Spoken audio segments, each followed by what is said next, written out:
Muy buenas tardes, queridos amigos. Les saluda Wendy Pineda de TFKM Foundation aquí en su programa Un Nuevo Horario para mejor audiencia y sobre todo más tiempo para hablar con ustedes, con nuestra comunidad acerca de todo lo que nos pasa en Conéctate con TFKM. Le damos la más cordial bienvenida a Giovanni Pereira. ¿Cómo estás, Giovanni? ¿Qué tal, Wendy? ¿Cómo estás? Bueno, muy bien. Hoy estamos de cumpleaños porque está cumpliendo años nuestra productora Marilyn. Le deseamos un feliz cumpleaños, así que todo esto que siempre venga con salud como es lo primordial, ¿cierto? Así mismo es. Así Marilyn mismo. está por acá, Marilyn que está de cumpleaños Así. y lleva bastante tiempo trabajando con nosotros, haciendo un programa de calidad. Ujú. Por esa razón, nosotros, aproximándonos a las elecciones del día 18, hemos cambiado el horario. En vez de ser el día viernes, vamos a estar al aire el día martes, miércoles y jueves. Por respeto a las emisoras, estamos en 1450 AM, 101.9 FM. Por respeto a las otras emisoras, no podemos decir el nombre, pero estamos ahora transmitiendo en vivo en la 1450 y 101.9 Radio Luz Miami. Así es, y agradecemos a Radio Luz Miami por esta cobertura que nos da a esta información tan valiosa que tenemos con la comunidad. Y vamos a hablar, empezando a hablar de inmigración, vamos a hacer contacto con el abogado de inmigración Nicolás Aguado, porque precisamente el tema de inmigración es algo que está cambiando mucho justamente en estos tiempos de COVID-19. Hay bastantes cambios que se están viviendo y quién mejor que un abogado certificado para hablarnos de estos cambios por lo que se está atravesando en el área de inmigración. Siempre hay tantas cosas diferentes, pero vamos a hablar con él. Vamos a verificar que tengamos en línea al abogado Nicolás Aguado. Muy buenas tardes, abogado. Hola, buenas tardes, ¿cómo están? Bueno, muy bien, muchas gracias siempre por estar dispuesto a hablar con nuestra comunidad en el área de inmigración. Y abogado, vamos a empezar con un tema que es los temas de los asilos en espera que llevan 3 o 4 años, pero que ahora están preocupados por una nueva regulación. No sé si es algo que ya está efectivo en cuanto a la solicitud o a la renovación de los permisos de trabajo. ¿Qué nos puede decir acerca de eso? Sí, la nueva regulación es que el tiempo de espera originalmente para obtener un permiso de trabajo a través de una solicitud de asilo, que popularmente se conoce como el formulario I-589, eran 150 días para pedirlo y el gobierno decía que tenía que darlo en 30 días más, es decir, a los 160 días se obtenía el permiso de trabajo, que son 6 meses. Ahora ese tiempo se ha duplicado por la administración y la nueva regulación dice que son 350 días después de la presentación del formulario. Eso a partir del 2 de agosto. O sea, a partir prácticamente un año.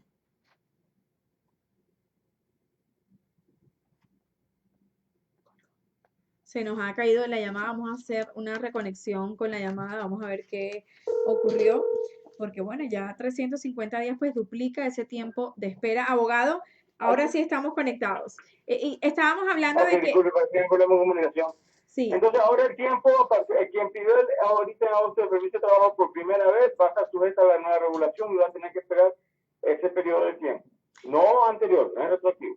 ok, y los que ya están esperando su asilo y les toca renovar el permiso de trabajo, van bajo la misma condición Ellos van a poder renovar sin ningún problema. y no van a tener que esperar los 350 días. No, porque en teoría podría ser que ya lo lleven más de 300, de los 350, porque tuvieron que haber esperado los 160 días para obtenerlo en primer lugar. Ok, perfecto. Abogado, y en cuanto al tema de muchas personas, muchas mujeres o hombres también incluidos en general, viven situaciones de violencia doméstica o son víctimas de algunos crímenes, ¿cuáles son esas posibilidades de una legalización para estas personas que son víctimas? Bueno, hay varias opciones. Primeramente hay visas como, por ejemplo, la visa U, que es todas aquellas personas que son víctimas de ese tipo de crímenes y no estaban en una situación de pareja legal, por ejemplo, para calificar para lo que es un PAWA, que es una ley que pasó el Congreso, que es en contra de la violencia contra las mujeres, que como sabemos aquí en los Estados Unidos tenemos equidad sexual y vale también para el hombre que sufre violencia doméstica. Entonces, este es el VAWA para todas aquellas personas que han sufrido violencia doméstica de parte de su pareja que haya sido ciudadano o residente. Si no fueron en un vínculo matrimonial, entonces podrían calificar por una visa U, ¿ok? Que es de crímenes, y hay muchas visas y hay muchas circunstancias en que pueden calificar las personas por un alivio de su estatus, pero que es importante que se aboquen, porque cada caso es diferente y hay muchas personas que no manejan todos los detalles. Y les da miedo incluso hablar con la policía, poner denuncias, etcétera, etcétera. Mi consejo es, nunca se debe quedar callado. Es bien importante. Importante ese punto. Y en cuanto a las cortes, abogado, ¿cómo está funcionando este tema de las cortes? Personas que tenían audiencias, ¿se está haciendo de una manera virtual o se están postergando? Ok, las cortes en los casos de no detención, es decir, el que anda normal, que tiene que ir, se presenta por su propia voluntad a la corte, se encuentra con su abogado ahí.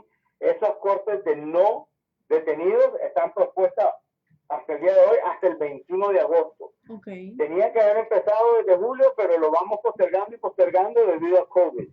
En los casos de las que sí están en los centros de detención, esas cortes sí siempre han procedido, no se han detenido en ningún momento, y la mayoría de ellas se están haciendo con el detenido de manera virtual, pero sí, yo como abogado, el fiscal y el juez sí hemos tenido que estar en muchas ocasiones sí dentro del salón de la corte, ¿no?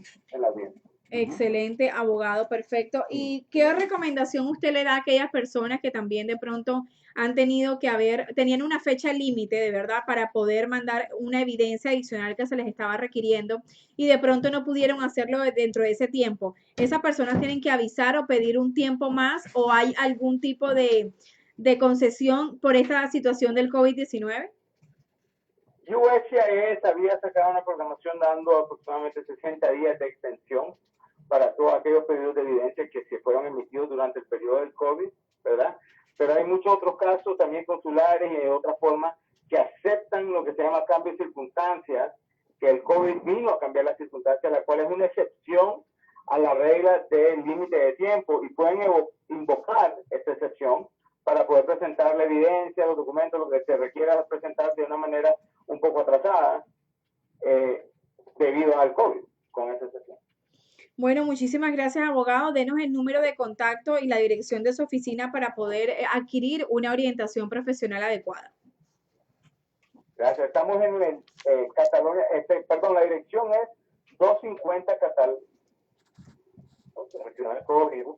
El número es el 305-444-8886. Ahí están pendientes para ya tomarle su llamada. Y bueno, nos pueden encontrar en todas las redes sociales bajo Aguado Immigration Firm.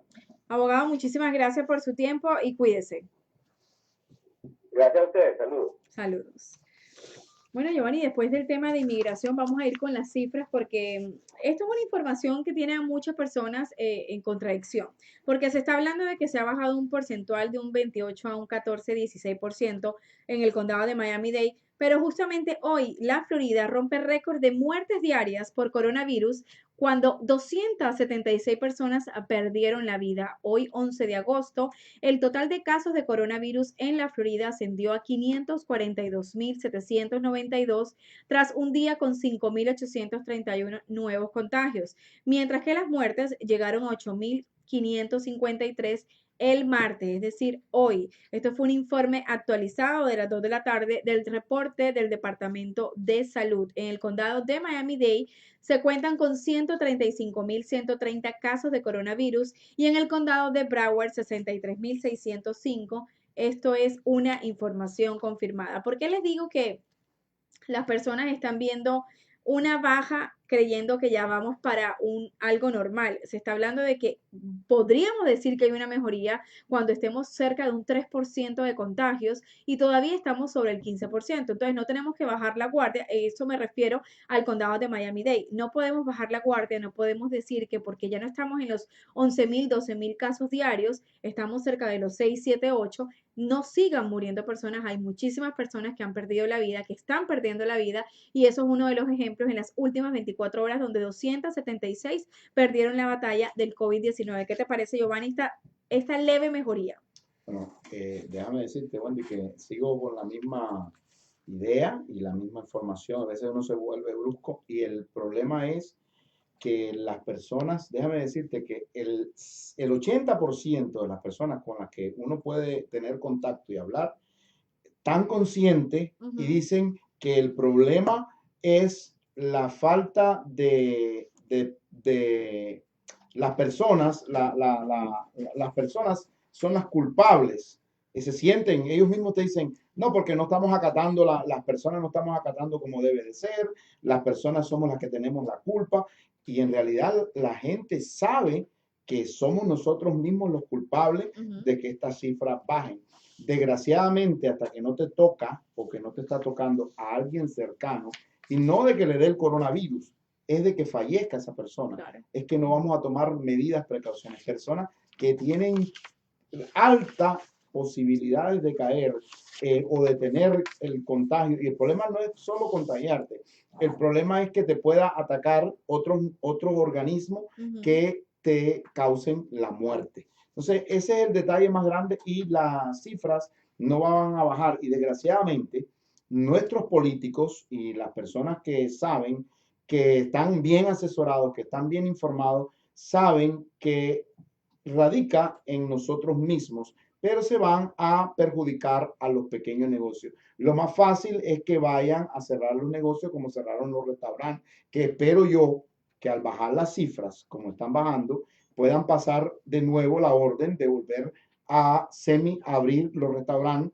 como un 20 a un 25% de su capacidad para que las personas puedan entrar y puedan, los negocios puedan generar plata, puedan generar dinero. Lo que está pasando en estos momentos es que no se está generando la suficiente dinero y volvemos, todo esto es una cadena, Wendy, que si no se está generando dinero en los negocios, pues la economía puede caer. Fíjate tú que de los $600 que las personas están recibiendo en estos momentos del unemployment, la ayuda federal, las personas dicen, bueno, no, que si no regresan al trabajo, pero es que no ese es el problema es que la economía no se ha paralizado con esos $600 que están dando, porque las personas pueden salir a comprar comida, pueden salir, el que no paga la renta es otro tipo de problema que está pasando, pero en estos momentos con la ayuda federal que está dando hasta el 31 de julio, las personas pudieron pagar, se podía haber pagado la renta, se podía pagar la comida. ¿Qué es lo que sucede cuando se paraliza la parte económica? Pues los negocios decaen. Y aparte de eso, que nuestros políticos han parado los restaurantes, han parado la economía, sabiendo ellos que el problema grande radica en cada una de las personas. Si tú andas en la calle y un policía te para y te va a poner un ticket porque tú no traes la mascarilla, una persona dio un argumento tremendo que dicen que fuera, o sea, en la calle, tú no puedes, o sea, no vas a transmitir el virus a la otra persona. Eso quiere decir que esa persona no tiene la necesidad de tener la máscara, pero le aplicaron una multa de $50. ¿Por qué? Porque esa persona, dicen que al perro más flaco se le pegan las pulgas. Entonces a las personas que andan en la calle son más vulnerables a que le pongan un ticket. Entonces ahí es donde las autoridades, tú dices, bueno, ¿se están aprovechando de esto o qué es lo que está pasando? Así es. La economía no va a volver a la normalidad, Wendy, hasta que se tomen medidas por cada uno de nosotros, que nosotros tomamos la autoridad de nuestra propia persona y decir, bueno, hoy voy a usar la máscara, hoy voy a lavarme las manos, hoy voy a andar mi sanitizer, voy a andar con todo esto y voy a limpiarme las manos. Si yo invito a una persona a mi casa o a mí me invitan a otras casas, tengo que tener las medidas adecuadas para que no me vayan a contagiar, ni yo vaya a contagiar a otra persona. Y en este momento tiene que haber la prudencia, que es de que las personas mantengamos la distancia. Y si no hay necesidad de ir a visitar a una persona, pues ¿qué andas haciendo? Buscando el problema. Si tú fuiste a trabajar y regresaste de tu trabajo, pero no, es que yo quiero ir a la calle, yo quiero salir a la calle. ¿Por qué tú vas a querer salir si eso lo que vas a traer es un problema mayor? Yo creo que ya nuestras autoridades deberían de bajar la guardia y un llamado a nuestro alcalde Carlos Jiménez, que ya es demasiado para yo creo que todo mundo en el condado de Dade y todas aquellas personas que vayan a votar por un congresista como él, va a ser lo correcto porque ya se dio una publicidad bastante grande. Todas las 34 ciudades, los 34 alcaldes lo conocen, saben que es muy duro, saben que fue muy fuerte, pero ya que quite esa sanción que le está poniendo a todos los restaurantes de tenerlos que estén trabajando afuera, comiendo a las personas afuera. Así ¿Por qué? es. Porque él tiene o sea, ya lo de liderazgo ya lo dio, ya demostró que aunque los 34 alcaldes estén en contra de él va a seguir, él hace lo que cree conveniente y hasta cierto punto está correcto, pero que ya suspenda lo de los restaurantes. Así mismo. Y bueno, vamos a hablar en pocos minutos con Ingrid Robledo. Ella es miembro de la Unión de Maestros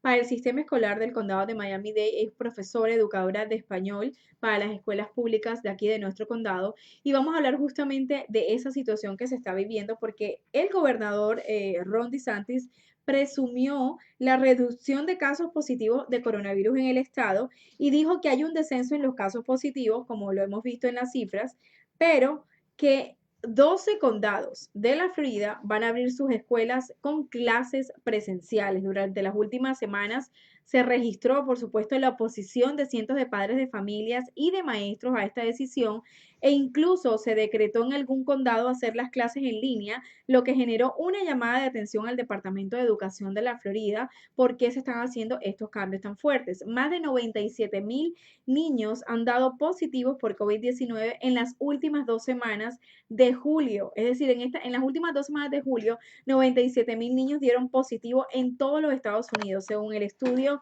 de la Academia Americana de Pediatría y la Asociación de Hospitales de Niños de los Estados Unidos. Así que esto es lo que vamos a hablar justamente con Ingrid, porque una frase que ellos dijeron, Giovanni, que me llamó mucho la atención y se la vamos a preguntar, una frase, un tema de las muertes, pero vamos a hablar con ella y se la vamos a preguntar justamente de qué se trata y cuáles son esas acciones que está tomando la Unión de Maestros para el Sistema Escolar del Condado de Miami-Dade, porque todos debemos ser parte de esta solución y saber que si existen tantos niños que desean volver a las clases presenciales, también sabemos que hay muchísimos padres que se oponen a la decisión y esto va a empezar el 31 de agosto ya en fijo las clases virtuales, pero ¿cuándo se va a volver a una clase presencial?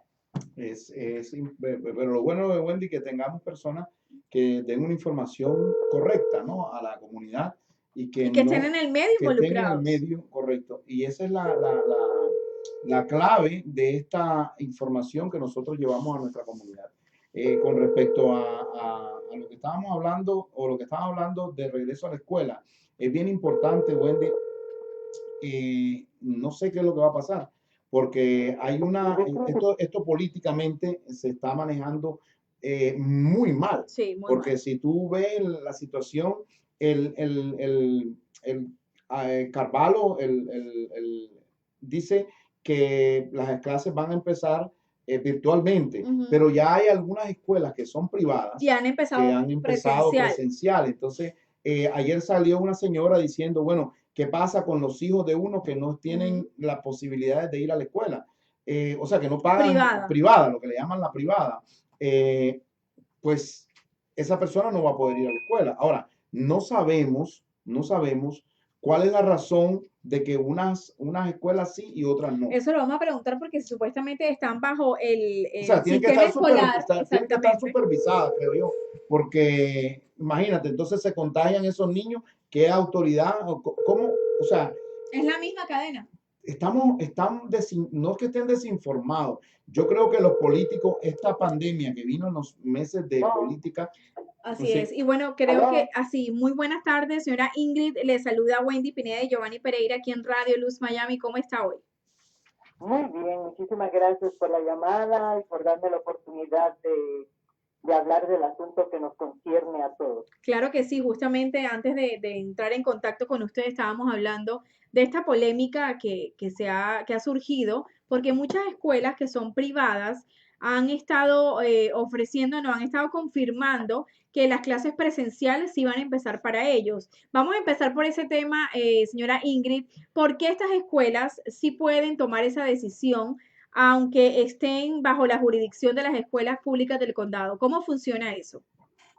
Lo que sucede, mire, las escuelas charter, no nos olvidemos que aunque aparezcan en la categoría de escuelas públicas, son escuelas privadas con fines de lucro, es decir, ellos venden la educación.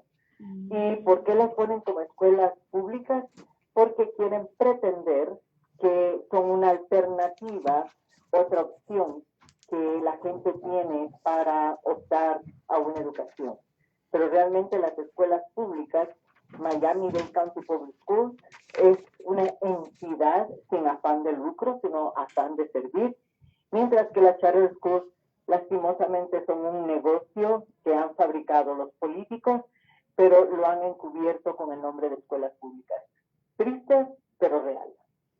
Ok, ahora sí entendemos esa gran diferencia y como sabemos, las clases pues iniciarán en forma virtual, pero para ustedes como maestros, ¿cuál es el mayor reto que se enfrentan a poder iniciar estas clases de manera virtual? Porque nosotros todos sabemos la importancia de ustedes como maestros, es importante esa interacción directamente con el alumno, es una relación muy importante el tener la presencia física. ¿Cómo ustedes están manejando esta situación?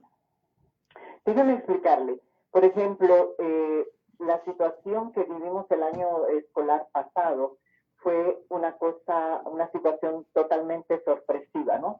Y los maestros no solo nos dedicamos a enseñar virtualmente, obtuvimos los teléfonos de todos los estudiantes e hicimos el contacto directo con ellos porque sabíamos que la parte emocional también es muy importante.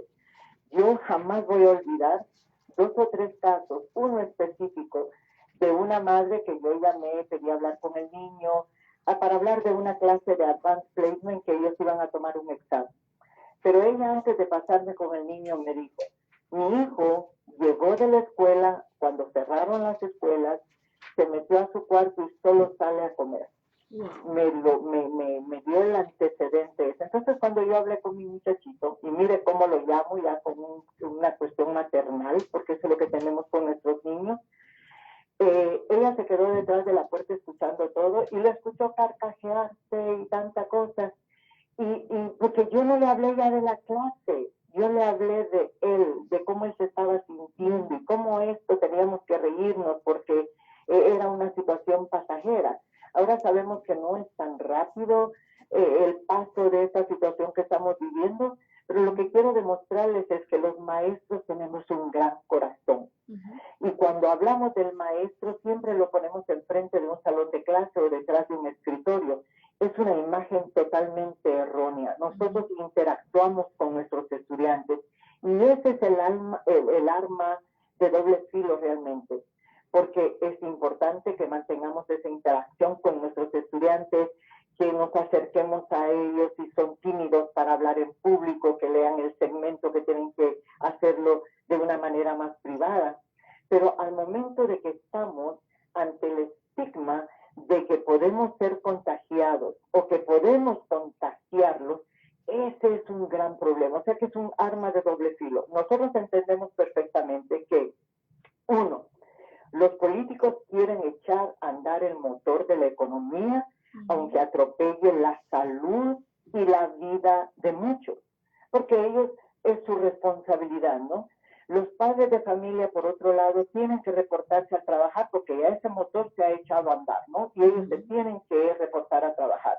Y nosotros sabemos perfectamente que el papel de las escuelas públicas no es solo ofrecerle educación y la preparación y desarrollar las habilidades de los estudiantes. Somos mucho más que eso. Cuidamos a los niños por un largo número de horas mientras los padres de familia pueden ir a ganarse el pan de la vida. También podemos ofrecerles desayuno y almuerzo, o sea, somos el corazón de la comunidad. Y además, fíjese que hay que tener muy en cuenta esto. Los maestros hacemos un acto heroico porque nosotros somos los forjadores y los constructores del puente que lleva a la prosperidad de nuestra comunidad. Pero cuando nosotros decimos acto heroico, no significa que ofrendemos nuestra vida para poder trabajar con Miami-Dade County Public Schools. Me encanta que Florida Education Association de Educadores de la Florida forzó al señor superintendente a recapitular en cuanto a querer imponer la decisión de abrir las escuelas públicas, porque él estaba usurpando la autoridad que tiene los superintendentes y las juntas escolares de cada distrito. Debe ser en manos de ellos que quede esa responsabilidad, porque cada distrito está viviendo condiciones diferentes en cuanto a confrontar esta pandemia. Así que quiero que los padres de familia que nos estén escuchando entiendan, nosotros de corazón queremos volver a las aulas, queremos interactuar con los niños, queremos que ellos interactúen entre ellos mismos, pero sin arriesgar la vida.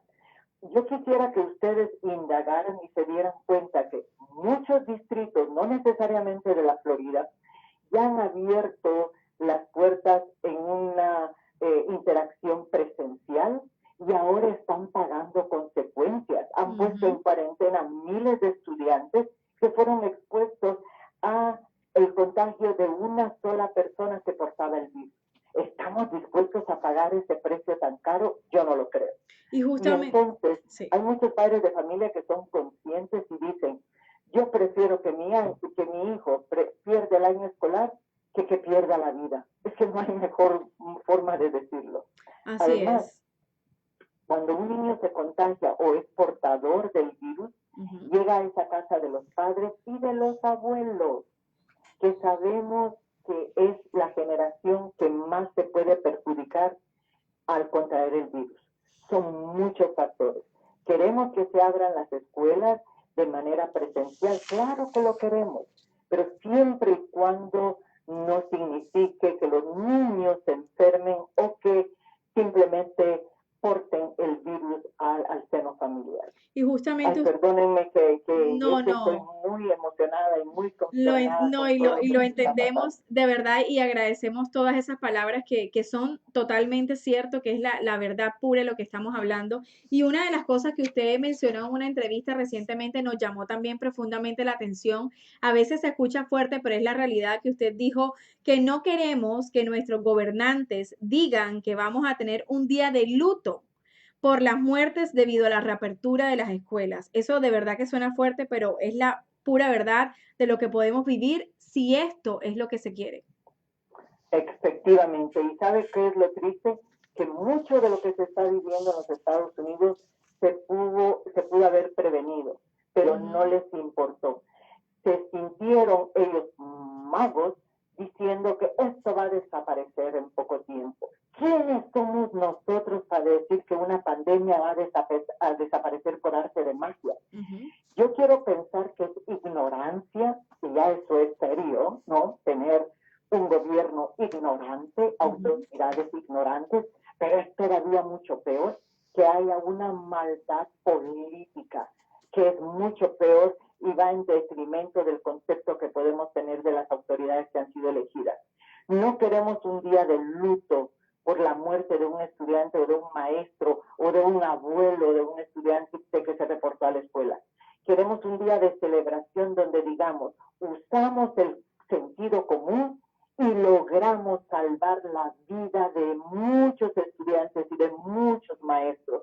Porque los maestros es verdad que devengamos un salario enseñando, pero no somos militares que podemos ser enviados a la guerra, porque nunca firmamos una sentencia de muerte y una disposición a morir por enseñar. Uy, eso lo debería de escribir en algún lado. Sí. Pero es verdad, no hicimos eso. Perdón. Esa fue falta de modestia, pero realmente es eso. No queremos ser una estadística de decir se cometió el error de abrir las escuelas y mire todas las vidas que se sacrificaron o mire cuántos maestros hay hospitalizados. Queremos decir con alegría, se hizo la forma correcta de hacerlo, llevó tiempo para reabrir las escuelas, pero no le costó la vida a nadie. Ese va a ser un día de conmemoración y de celebración. ¿No les parece a ustedes? Claro que sí, eso tiene toda la razón y esperemos que ese día llegue pronto. Y señora Ingrid, un mensaje final que usted le quiera dar aquí hoy a esta audiencia de Radio Luz Miami, a todos los padres en especial, de que mantengan de pronto su paciencia, su cordura y entiendan un poquito esta situación, pero que también entiendan a sus hijos de alguna manera? Y Radio Luz está llevando luz a esos hogares, luz de el conocimiento. Sabe que es importante que los estudiantes vayan a la escuela, saben que es importante que los niños interactúen, pero es mucho más importante que mantengan su salud, es mucho más importante que esta cuarentena que todos estamos viviendo en nuestros hogares no se irrumpa por una decisión errónea y que después no podamos ni siquiera visitar a nuestros enfermos en los hospitales o enterrar a los abuelos que hayan muerto. Solo piensen en esto, por favor. Los niños necesitan de la educación y lo vamos a promover. Y hay algo más. Las plataformas que vamos a usar este nuevo año escolar van a ser totalmente diferentes, mucho más eficientes, porque no nos está tomando de sorpresa. Nos estamos preparando para enfrentar esa situación y ustedes se van a sentir satisfechos de que se va a cumplir un horario tal como si los estudiantes estuvieran en la escuela y se va a dar esa interacción y esa formación tan necesaria para nuestros niños sin exponerlos, que es tan importante. Bueno, muchísimas gracias por ese mensaje de verdad aquí en esta audiencia, en esta tarde de hoy en Conéctate con TFKM y valoramos muchísimo su liderazgo y también ese empeño por seguir educando a todos nuestros niños. Muchísimas gracias y cuídese mucho. Muchísimas gracias. Un fuerte abrazo para todos. Gracias Por la oportunidad. Muchas gracias a usted. Wow, qué palabra más sabia es la Así de la mismo. señora. Muy reales. Sí, lo que pasa es que, mira, todos estamos conscientes de que, número uno, cada uno somos responsables de lo que estamos viviendo, número uno. Número dos, sabemos que los políticos son los que han hecho que esto, en vez de avanzar, haya retrocedido. Lo sabemos perfectamente. Ahora, ¿cuál es la acción a seguir? Es la pregunta que se les hace. Y la mayoría de los políticos no es que no sepan, saben cuál es el paso que hay que dar. Y el problema es que como estamos en elecciones, el día 18 de agosto van a ser una de las primeras elecciones, tanto de jueces como de alcalde del condado, del condado de Dade, de muchos concejales, de muchos comisionados, de jueces, sí, de personas. Entonces, ¿qué es lo que sucede? Estamos en elecciones. Ahora casualmente ya eligieron a la persona que va a ir como vicepresidente de los Estados Unidos, una persona de color, para el Partido Demócrata. Del Partido Demócrata, Kamala Harris se llama ella, de California, 100% demócrata y de descendencia de personas inmigrantes.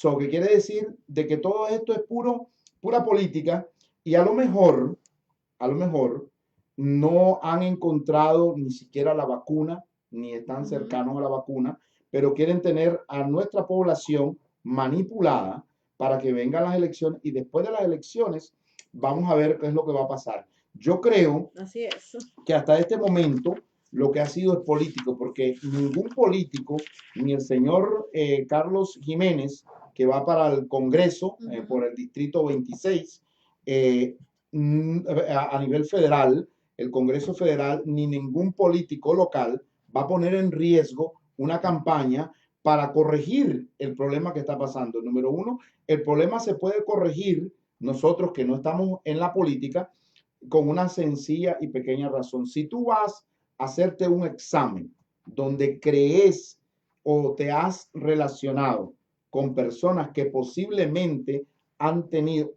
tienen el virus y tú tienes calentura, tú tienes irritación en la garganta, si tú pierdes el olfato, fíjate, todas esas cosas, y tú vas a hacerte una prueba, ni te toman en cuenta, Wendy, nada más te metes el palillo en la nariz o te metes la cosa en la garganta para hacerte la prueba y espera. Ahí te vamos a llamar, te van a mandar un mensaje de texto o te van a hacer a través de tu email. Esperas una semana, estás contagiado, esperas la segunda semana, sigues contagiado y en la tercera semana te llega una notificación, estás infectado con el virus. Pero ya pasaste hasta la Ya, cuarentena. ya pasaste la cuarentena y tú Así es. anduviste dando vueltas. Lo correcto es que si tú tienes esos síntomas y llegas a ese lugar, Te aísles. número uno, te tomen los datos. Número dos, te deberían de dar por lo menos 6 semanas de $600 Ujú. que estés en prueba y te digan, esas 6 semanas que tú estás en prueba, si tú te sales positivo, a ti te vamos a dar los $600 semanales para que tú te quedes, tu familia no sea afectada y tú te aísles y tú tengas que aislarte. Si te pongan un grillete o una, no sé cómo se veía, una cadenita en el pie que tenga control de GPS y que si tú te sales de la casa, tú pierdes los derechos que te van a dar en ese momento. Así ¿Qué es. pasa? Que ningún político local a nivel del condado ni a nivel federal va a querer entrar en esto porque si no sería un dilema que pueden perder las elecciones si están en este momento. Pero yo creo que todo mundo, nosotros como ciudadanos de este país y residentes de esta gran nación, estamos ansiosos por tener políticos buenos, no políticos que me lleguen 1, 2, 3 de la misma persona para que va al comisionado de la ciudad perdón, de las escuelas, para políticos, para la alcaldía, para mejor manejar un medio centavo o un centavo. No, señores, necesitamos políticos que en realidad se involucren con nuestra comunidad, que sepan lo que estamos pasando, la debilidad de los negocios en estos momentos. Cuando tú pides ayuda, no te pueden llegar la ayuda. Hablábamos la semana pasada en una de nuestras emisoras donde decíamos de que si tú tienes un accidente, tú necesitas del rescue para que puedas llegar con vida al hospital. En este caso, los negocios necesitan de esa ayuda automática y es una burocracia tan grande. Terrible. Y desgraciadamente no es del gobierno, es de los burócratas que están dentro del gobierno, Así como es. las personas que tenemos que hacer una videoconferencia, tenemos que mandarnos estos papeles porque estos papeles si no me los notarizan no te los puedo aceptar. Son una serie de cosas que el negocio no puede sobrevivir si no le dan la ayuda automática. Entonces, estamos viendo en estos momentos que nuestra comunidad está necesitando de esa ayuda que no la estamos recibiendo. Así mismo, y también hablando, Giovanni, de lo que iniciaste diciendo del tema de las sanciones, también hay personas que se están burlando de las autoridades, porque por lo menos el caso del dueño del gimnasio en el condado de Broward, lo han arrestado 4 veces, fue arrestado 4 veces porque no le exige a las personas que van al gimnasio que usen las mascarillas ni a sus entrenadores y saca todos los equipos para el parqueadero. Imagínate a un shopping center donde hay varios negocios y todo el parqueadero son con máquinas de ejercicio. Entonces, lo que está haciendo esto es que se está burlando ya de las autoridades cuando sí hay negocios, como lo estás diciendo, como un restaurante que está cumpliendo todas las medidas de precaución y no se está burlando de las autoridades en su cara. Entonces, señores, hay que tener también un poquito de conciencia y balancear lo que realmente es una sanción y qué es lo que está exponiendo a la vida. Imagínate, un gimnasio donde muchísimas personas pueden estar. Yo creo que todo eso es un exhibicionista. Total. O sea, lo que está Y lo tratando, están permitiendo. lo están permitiendo. Entonces, ahí es donde tú ves de que como un negocio que está burlándose, Lo dejan. lo dejan seguir en el aire. Así mismo, bueno, y tenemos aquí a Rudy Guerra de Hersha Home Inspection. Muy buenas tardes, Rudy. ¿Cómo se encuentra hoy? Muy buenas tardes a ustedes, muy bien, y esperando que todos estén en buen estado de salud, cuidándose como siempre.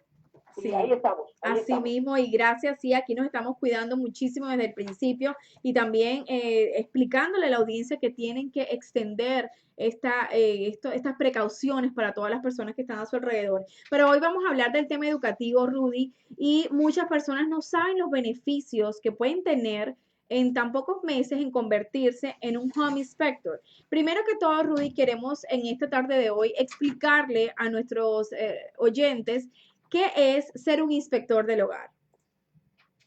Mira, un inspector del hogar es una profesión que es tan necesaria, o sea, cuando una persona está comprando, está vendiendo una propiedad, va a necesitar a alguien calificado que venga a chequear la propiedad, para chequeársela en general, todo, lo que es techo, electricidad, plomería, appliances, todo, una inspección en detalle completo de la propiedad. Y eso nosotros tenemos una academia que preparamos a todas las personas que quieren, no hay límite de edad, no hay nada, simplemente tener el deseo de hacer un cambio en la vida, poder tener una profesión que lo ayude y de verdad conquistar conquistar todo. ¿Por qué? Porque francamente es bien, hay una demanda bastante y solamente en 3 meses ya tiene su carrera, tiene su licencia con el examen ya del Estado y todo, y francamente es un cambio bien grande de entrada en una propiedad. Y Rudy, más o menos en cuánto tiempo, estos 3 meses que se hace ese proceso, que dura todo la preparación? Correcto. Si el curso demora 3 meses por el simple hecho que lo hacemos sábado y domingo, para así las personas no tengan que sacrificar si tienen un trabajo, no tengan que dejar su trabajo para que puedan hacerlo en este tiempo, cosa que así cuando terminen ya pueden ya enfocarse directamente en esta carrera. Por eso lo hacemos entre sábado y domingo durante 3 meses, o sea, los fines de semana nada más, y así hay que sacrificar a las familias, pero para poder tener un mejor futuro vale la pena. Rudy, una pregunta, Giovanni Pereira, las mujeres pueden coger ese curso, ¿verdad? Porque Marilyn, hoy el día de su cumpleaños, dice que en los 33 va a empezar a tomar un curso de eso contigo. Oye, bueno, primero que todo, de verdad, gracias por estar hablando con ustedes y muchas felicidades a Marilyn, le había mandado una felicitación, pero claro que sí, claro, no tenemos límite de sexo, no hay límite de edad, nada. Así que si Marilyn quiere cogerlo, eso, francamente, sé que después le va a gustar tanto que lo único que lamento es que tú vayas a perder a Marilyn, ¿no? Se nos va la productora. Gracias, Rudy. Rudy, de verdad que sí, de verdad los exhorto a que nos llamen, el teléfono es 305-456-7592, o si necesitan también de nuestra ayuda de la compañía para inspecciones, todo eso que les expliqué, nosotros lo hacemos en nuestra compañía, inspecciones full de las propiedades, inspecciones para los seguros, así que ya saben, nuestro teléfono es 305-456-7592, esperamos su llamada y ahí nos puede llamar y nos podemos orientar con relación a todo. Bueno, muchísimas gracias, Rudy, por siempre esta información tan valiosa para nosotros y por ser parte de nuestro éxito aquí en Conéctate con TFKN. Que tenga excelente tarde. Gracias a ustedes. Bye. Bueno, Giovanni, hablando de todos los cambios que han pasado, yo ayer estaba explicando en el tema de las órdenes ejecutivas que el presidente Donald Trump declaró en este fin de semana. Las personas no entienden a veces o no están muy involucradas en este tema de lo que es una orden ejecutiva. Y les explicaba brevemente que según la Constitución de los Estados Unidos, sabemos que el poder legislativo, que en este caso es el Congreso, tiene el poder de promulgar las leyes y la rama ejecutiva es la que se encarga de aplicar y hacer cumplir estas leyes. A veces el presidente puede funcionar como el legislador en derecho propio mediante la emisión de una orden ejecutiva, que fue lo que sucedió este fin de semana y el presidente Donald Trump, aunque el Congreso generalmente interpreta esta autoridad más restrictivamente que el propio presidente. Las órdenes ejecutivas, y esto es algo importante que usted también lo tenga claro y se lo explique a las personas, se emiten simplemente para ayudar a la rama ejecutiva a cumplir con sus obligaciones y tienen la fuerza de la ley. La autoridad de una orden ejecutiva, ya sea que se le otorgó el poder al presidente o el presidente lo hizo, es algo muy específico. Al igual que otras leyes que son adoptadas en forma habitual, decretadas por el Congreso y firmadas por el presidente, las órdenes ejecutivas son revisadas por los tribunales y pueden ser revocadas. Esto entonces es lo que tiene confundida a las otras personas, que no es algo final. Bueno, déjame decirte que eso en realidad, por eso es que están divididos los poderes. En ocasión, hace aproximadamente 4 años, en el programa que tú, cuando empezaste en el programa, teníamos una sección donde hablábamos de esto y me gustaría que lo volviéramos a retomar. Porque hay muchísimas personas que no saben cómo funcionan las leyes y cómo funciona nuestro gobierno. Y yo creo que nosotros tenemos las herramientas adecuadas para informarle a nuestra comunidad. Y vamos a empezar a partir de esta semana. Sí, Vamos a podemos empezar empezarlo. con lo que es una ciudad, cómo funciona una ciudad, cómo funciona el condado, por qué en el condado existen 34 ciudades, Y el en el estado. condado de Dade, por qué existe el condado de Broward, cómo existe a nivel de todo el estado de la Florida y qué vínculo, qué poder tiene el senador, qué poder tiene el gobernador, qué poder tiene el presidente. En realidad, el presidente es el presidente de todos los Estados Unidos, pero ese poder está dividido, porque si no sería un monarca, un rey, y eso aquí en este país no existe. Así en mismo. el país de los Estados Unidos no existe el poder del rey, no existe el poder del monarca. ¿Por qué razón? Porque ellos podían gobernar y podían poner las leyes que ellos querían, perjudicando o beneficiando a ciertas personas. Dichosamente, en los Estados Unidos no existe ese tipo de poder. Por eso está el poder judicial, el poder legislativo y el poder ejecutivo. ¿Por qué? Porque cada uno tiene una función.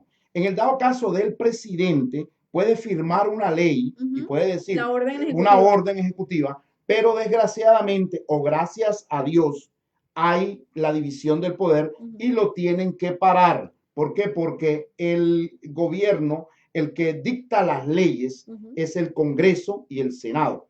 Y el que maneja nuestro presupuesto, nuestra plata, viene siendo el Senado y viene siendo el Congreso de los Estados Unidos. Entonces, eso va a tener como, creo, va a tener como un paro. Sí. ¿Por qué? Porque lo van a parar porque no sale de parte de donde tiene que salir la ley. Igual que cuando Obama hizo lo de los jóvenes Dreamers y que lo han estado parando. ¿Por qué? Porque es una ley, perdón, no es una ley, es algo ejecutivo. Y justamente yéndonos a la historia que hablaste del presidente Obama, en su mandato él emitió 194 órdenes ejecutivas. Si nos vamos al mandato de Bush, emitió 291 y Bill Clinton emitió 364 durante sus mandatos. ¿Y el presidente que tenemos ahora?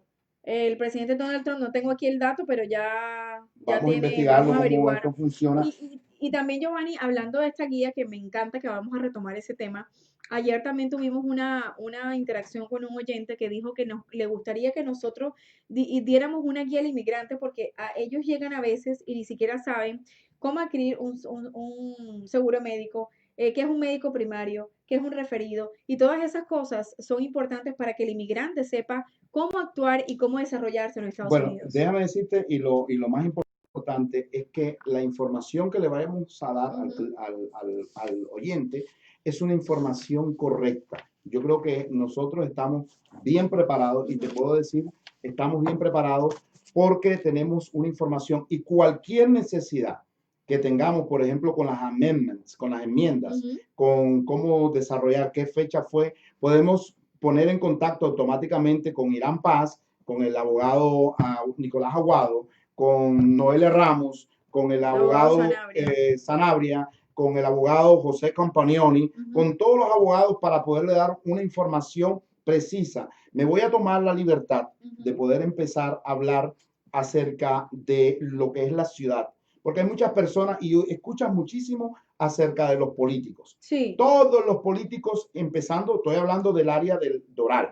Okay. Todos los políticos cuando van a llegar allá van a arreglar el tráfico, van a arreglar las luces, van a arreglar el sistema escolar. Van a quitar el olor de la basura. El olor de la basura.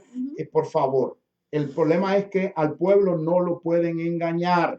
Y este programa, por eso es que no soy monedita de oro, como dicen, para poderle brillar a todos los políticos, porque no les caigo bien y a aquellos que están aspirando no les caigo bien porque le están diciendo al pueblo mentiras. Ellos no pueden hacer absolutamente nada de eso. No pueden quitar el olor de la basura, porque hasta al año 2035 es que se termina el contrato con esta gente y para poder lo pueden volver a renovar. Y no van a quitar el basurero. No lo van a quitar. Entonces eso es pura política barata. Número dos, no pueden corregir el tráfico, porque el tráfico es hay una candidata que estuvo hace mucho tiempo en la ciudad de El Doral, que decía que la ciudad era como un niño que estaba recién nacido. Y entonces hay mucho tráfico, mucha gente viniéndolo a ver, mucha gente que está pasando por ella, las construcciones no dejan que pase. Mira, aquí la calle 74, que no pertenece al Doral, todas las arterias. En una ocasión tuvimos al alcalde Carlos Jiménez, donde decía que todas esas streets que eran pares le pertenecían al condado. Entonces, esa calle que es la 74, le pertenece al condado. En esa calle hay una cantidad de tráfico, Wendy, y no han puesto ni un solo semáforo. Ese semáforo tiene que venir por el condado, tiene que ser, en los fondos tienen que salir del condado. Entonces, no pueden decir que el tráfico lo van a arreglar, porque eso no depende de las autoridades locales. De igual manera, cuando te dicen que las inundaciones las van a corregir y que van a hacer, eso no se puede corregir, por lo menos en un proceso de bastante tiempo. Sí lo pueden corregir si todos esos políticos que se sentaran en la mesa tuvieran la misma visión y esa misma visión la trajeran y la pudieran llevar al condado. Por esa razón es que cuando un alcalde que está en la CIA en ese momento, tiene que tener a todos sus concejales a favor para que puedan ejecutar una medida que sea correcta y que todos ellos, los 4 concejales que están ahí, puedan ir por el mismo carril que lleva el alcalde, si el alcalde tiene una visión para su ciudad importante. En el dado caso de la ciudad de El Doral, la ciudad del Doral tiene una ciudad muy nueva. Y tiene, fíjate, tuvimos al alcalde J.C. Bermúdez en la ocasión anterior, que en el 2010 no podía calificarse la ciudad como tenía que ser, porque solo tenía 50,000 habitantes. Entonces no podía gozar de unos beneficios que dan a nivel del condado. El señor Esteban Bobo, lo tuviste la semana pasada, el viernes, y hablaba él que nosotros no podemos, que el dinero que dieron federal era 475 millones. Pero era para el condado, para la ciudad tenía que tener una cantidad de población que no lo tenían en físico las ciudades. Entonces necesitaba que ese dinero sea administrado por las autoridades que tenían el poder. En el dado caso, todo el mundo engaña a la comunidad. Y el engaño viene de la mayoría de los políticos. Por eso que el día 18 de agosto, cuando vayan a votar, voten por personas que realmente quieran a su comunidad y estén presentes. Yo te decía que a nivel del condado estaba Esteban Bobo, que me encanta cómo habla y qué visión la que tiene. Número 2, me encanta Alex Penelas por el conocimiento y la experiencia que tiene. Y me encanta la señora Levin. ¿Por qué? Porque es una señora que tiene una visión de vivienda, de que está pensando en la comunidad, y todos ellos han trabajado para su comunidad. Tienen desde hace muchísimo tiempo, yo tengo muchos años de conocerlo a los 3, y los 3 tienen una visión muy clara. Sería lamentable que no pasaran ellos. Y yo creo que este 18, yo exhorto a la comunidad para que vayan a votar y elijan entre estas 3 personas el que les simpatice mejor.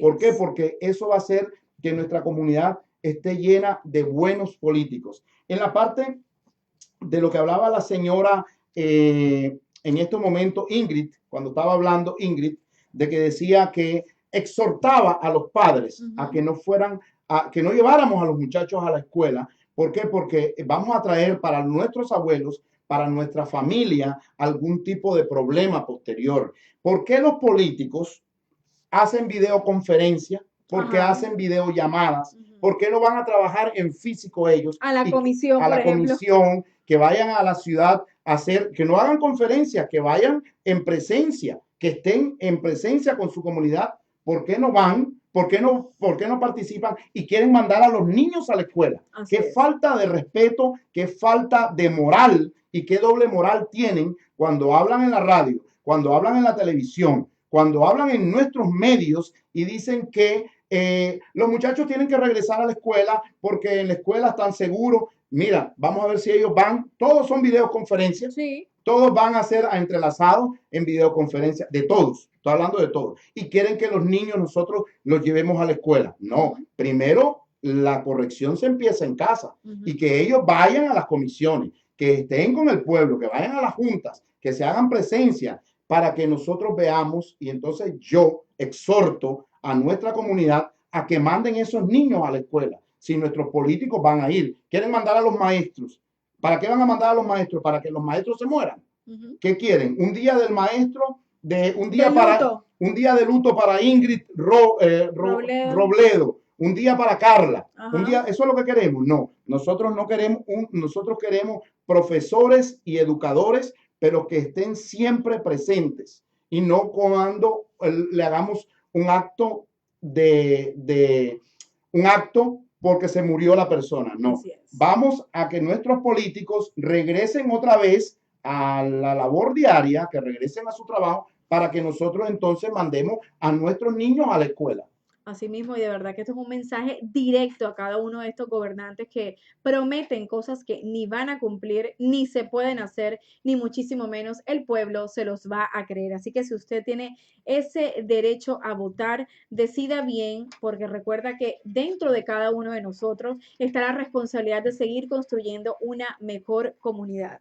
Y necesito que a nuestra comunidad que vote por Pedro García. Pedro García, número 366. El 366. Que vote por Pedro García porque es una persona que ha hecho una buena labor en nuestra comunidad y ahí no queremos ningún cambio porque eso es nuestra vivienda. Esa parte de ahí es nuestra vivienda y tienen que votar por Pedro García. Pedro García, eso es para cuando yo el 18, en la fecha límite, puedes ir a votar hasta el 16, que puedes ir a votar sin problema. Puedes votar con boleta ausente o puedes votar en persona el día 18 de agosto, que es un martes. Bueno, y hemos llegado Puedes votar también por nuestra Denise Martínez Escasiani, porque ya la investigamos y estamos correctos que puedes votar por ella y que va a hacer una buena labor como juez. Y también por el número 23, reelección de la fiscal Catherine Fernández.